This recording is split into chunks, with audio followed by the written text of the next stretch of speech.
You've seen this owl. Maybe he's cheering you on. Maybe he's crying.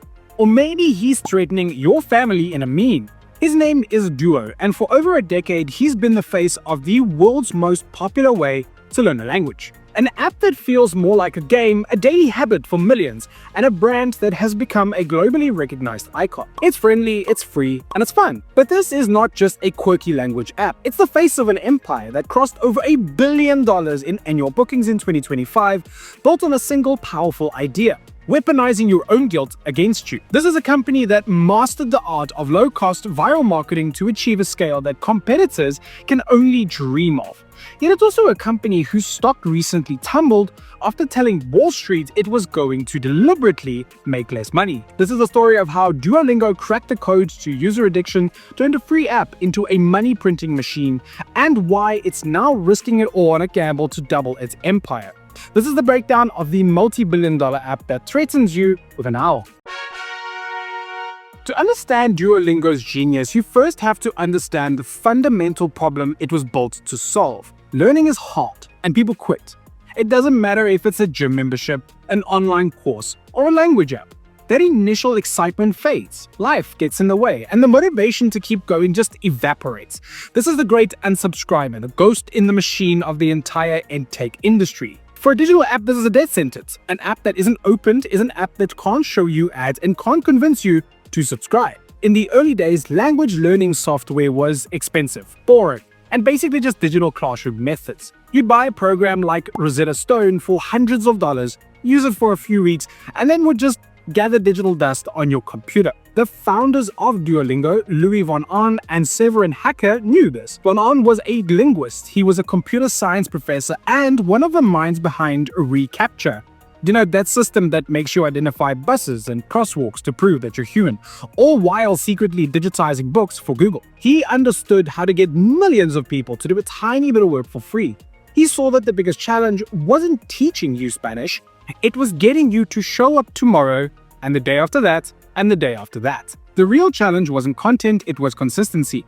The product didn't just need to teach you words, it had to solve the universal human problem of procrastination. If Duolingo could crack user retention, it could build a business model unlike any other. And to do that, they didn't look to textbooks. They looked to Las Vegas casinos and video games. First layer of Duolingo's solution wasn't about marketing or ads. It was baked directly into the product itself. The team understood that the human brain is far more motivated by the fear of losing something than by the hope of gaining something. This psychological principle is called loss aversion, and it's the engine that powers the entire Duolingo experience. The most famous example? The streak. It's a simple idea. Complete a lesson every single day and you build a streak, marked by a little flame icon. The higher that number gets, the more invested you become. A 10-day streak is easy to let go of. A 100-day streak feels like a real accomplishment you don't want to lose. A 1,000-day streak becomes part of your identity. Missing a day and seeing that number reset to 0 feels disproportionately painful. You haven't just lost progress, you've lost a tangible symbol of your commitment. And this is not just a feature, it's a finely tuned psychological hook. The company runs thousands of A/B tests to optimize this feeling.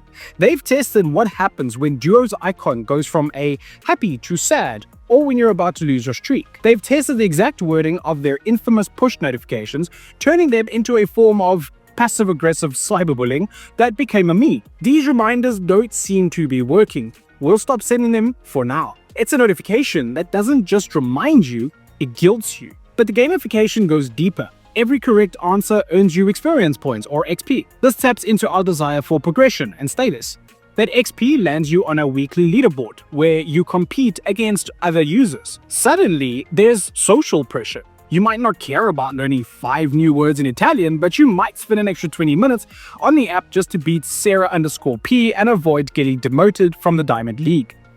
It's manufactured competition that keeps you hooked. The app is filled with these little satisfying loops. You finish daily quests, you earn gems and in-app currency, and you can spend things on streak freezes to protect your precious streak. It's a mini economy inside the app, all designed to keep you clicking, learning, and most importantly, coming back. It transforms the chore of education into the addictive feedback loop of a mobile game. By the end of 2025, this system had hooked over 52 million daily active users into its cycle of learning, and guilt. They solved user retention not by making the education easier, but by making the act of quitting psychologically painful. Your own brain becomes the enforcer, but getting users to stay was only half the battle. They still had to get them in the door, and for that, they would unleash the owl on the world. While the app was busy conditioning millions of users, the marketing team was building a viral empire with a strategy that felt like a fever dream. Instead of pouring money into traditional ads, Duolingo did something radical. They gave their mascot a personality. And that personality was, to put it lightly, unhinged. The epicenter of the strategy was Twitter. Duolingo's official account wasn't some sterile corporate feed. It was a chaotic, self-aware meme factory starring a 7-foot-tall real-life Duo mascot. In these videos, Duo wasn't just a friendly teacher. He was seen thirsting over pop stars like Dua Lipa, getting into petty feuds with other corporate mascots, and making ominous videos from a dark office, implying what happens when you miss your Spanish lesson. It felt like a Gen Z intern had stolen the company password, and the internet absolutely loved it. This approach was brilliant for two reasons. First, it was ridiculously cheap. While other companies were spending huge chunks of their revenue on marketing, Duolingo's marketing spend was a fraction of that. They were generating hundreds of millions of views and endless press for the cost of a mascot costume and a social media manager. An estimated 80% of their user growth comes organically through word of mouth and this kind of viral exposure. Second, it reinforced the core psychology of the app. The memes about Duo being threatening weren't just funny, they were user-generated ads that mirrored the app's own guilt-inducing notifications. The community took the brand's retention mechanic and turned it into free global advertising. Duolingo didn't invent the threatening owl meme, they saw it bubbling from users and just poured gasoline on fire. Their stunts became legendary. In early 2025, they ran a campaign where they announced the mascot's death and challenged users to collectively earn 50 billion XP to revive him. The campaign hijacked the Super Bowl conversation for almost no cost and drove a massive spike in app engagement. More recently, their strategy has evolved from pure chaos to targeted cultural integration. In March 2026, they partnered with Indonesian pop star Nicki, creating a campaign that turned her song lyrics into language learning tools for the huge Gen Z market in Southeast Asia. This shows a sophisticated evolution, embedding the brand directly into the cultural moments and professional ambitions of their target demographics.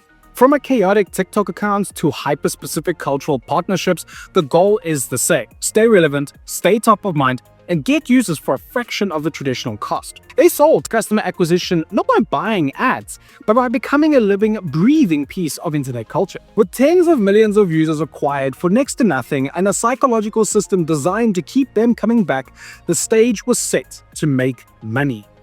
This is where the friendly, free app reveals its ruthlessly efficient business model. For the full year of 2025, Duolingo generated over $1 billion in revenue, proving just how effective their strategy is. The model is a classic freemium. The vast majority of users never pay a dime. They're the free tier, and they generate revenue by watching ads.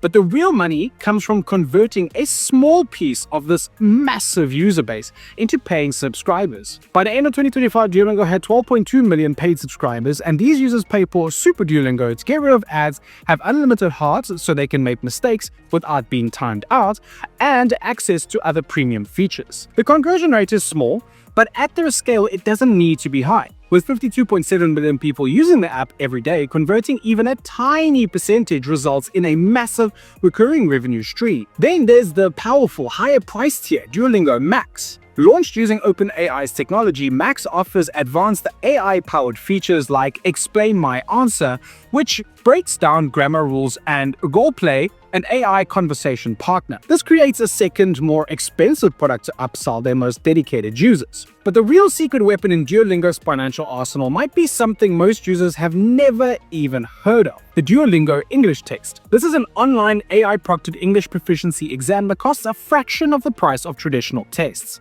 At around $65, it's a direct competitor to exams like the TOEFL, which can cost over $200 and require traveling to a test center. The Duolingo English Test has become a quiet giant. It's now accepted by thousands of universities worldwide, including top-tier institutions like Yale, Stanford, and MIT. For international students applying to schools in the US, UK, or Canada, it has become a cheaper, more convenient, and more accessible option. It's not just a side project, it's a high-margin, high-growth business that leverages the Duolingo brand to disrupt a totally different part of the education industry. By combining ad revenue from a massive free user base, subscriptions from a dedicated minority, and a high-margin certification business, Duolingo has built a diversified and highly profitable money printing machine.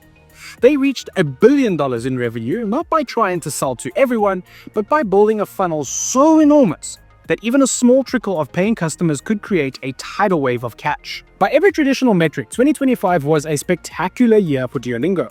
They surpassed 50 million daily users, crossed $1 billion in bookings, and were highly profitable. The machine was working perfectly. And then in early 2026, they told Wall Street they were going to intentionally jam a wrench in it. In their Q4 2025 earnings call, CEO Louis van Aan announced a major strategic pivot for 2026. The company would deliberately shift its focus away from maximizing short-term revenue and instead prioritize user growth above all else. The new ambitious goal was to reach 100 million daily active users. So why a shocking move? The reason was hidden in their success. While user numbers were at an all-time high, the rate of growth had started to slow. After years of explosive growth, the number had decelerated to 30% by the end of 2025. The leadership believed their relentless focus on converting free users to paid subscribers, adding more ads, creating more friction, was starting to hurt the core free experience that fueled their word-of-mouth growth. So they made a radical call. They announced plans to make the free app better. This included making powerful AI features that were previously exclusive to the top-paying Max tier more widely available, even to free users. The logic was simple. A better free product leads to more users, which leads to more word of mouth, which then eventually leads to a much larger pool of potential subscribers down the road. Wall Street was not pleased. The company forecasted that this move would lead to lower bookings growth and reduced profit margins in 2026. Investors used to Duolingo beating expectations saw a company voluntarily choosing to make less money. The stock price plunged. This pivot is a massive gamble. The company is trading guaranteed short-term profits for the hope of achieving truly dominant long-term scale. The engine for this new growth phase isn't just a language either. Duolingo has already integrated math, music, and even chess courses into the main app. They are no longer just a language app. They are transforming into a multi-subject learning platform. The goal is to become the go-to app for anyone who wants to learn anything, creating an even larger funnel to feed their business model. The story of Duolingo is a masterclass in modern business. They took on a universal problem that learning is a chore and solved it not with better teaching methods, but with better psychology. They built an internal system of gamification and loss aversion that made consistency feel addictive. Then they built an external marketing machine that used internet culture and meme warfare to acquire hundreds of millions of users for pennies on the dollar. And on that foundation, they built a ruthlessly efficient freemium model that turned a tiny fraction of those users into $1 billion revenue stream. But the most fascinating chapter is the one being written right now. At the peak of its financial success, the company is choosing to risk it all. They are sacrificing predictable profits for the pursuit of unprecedented scale, betting that a larger, more engaged user base today will be exponentially more valuable tomorrow. The question is no longer just whether Duolingo can fend off competitors or the rise of AI translators. The question is whether this audacious gamble will pay off. Will they push to 100 million daily active users, create an untouchable educational empire, or did they just break their own money printing machine? Only the owl knows for sure. Want to grow your brand? Visit designrush.com.